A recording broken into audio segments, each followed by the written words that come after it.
పానీపూరి. పానీపూరి అంటే ఇష్టపడని వాళ్ళు ఎవరుంటారండి? ఎంతటి వాడైనా చిప్ప పట్టుకోవాల్సిందే అని అంటారు చూసారా? అది ఎక్కడో అని పానీపూరి బండి దగ్గర కదా!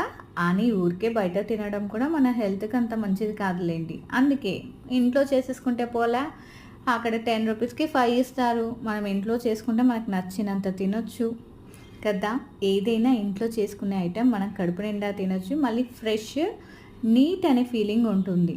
మనమే చేసుకుంటాం కాబట్టి అన్ని నీట్‌గా చేసుకుంటాం. ఎలాంటి ప్రాబ్లమ్ ఉండదు. పిల్లలకు కూడా ఎంత పెట్టినా ఏమనిపించదు. సో, నేను చేసే పానీపూరి ఆ బౌల్స్ అయితే నూనె కాగబెట్టి అలా నూనెలో వేయించేస్తానండి. 2 సైడ్స్ వేయించాలండి. లేకపోతే మనం బౌల్‌లో వేశాక అది కొంచెం సొట్టబోయినట్టు అవుతది. చూడండి ఎంత బాగొచ్చాయో.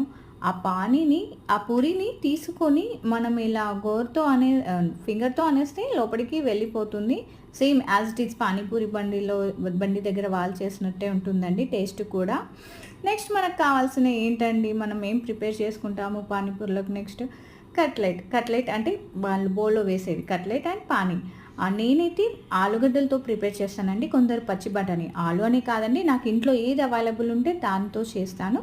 ఆలుగడ్డ అవైలబుల్ ఉండే దానితో అలా కట్లెట్ చేశాను. నెక్స్ట్ మనకు పానీ కావాలి కదండీ! పానీ చేయడం చాలా ఈజీ అండి.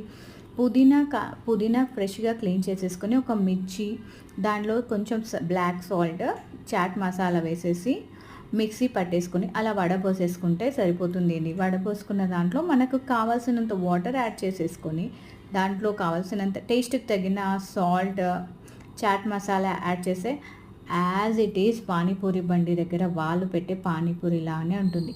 హెల్త్‌కి హెల్త్ ఉంటుంది. కావాల్సినంత తినొచ్చు. అన్నిటికి బెస్ట్.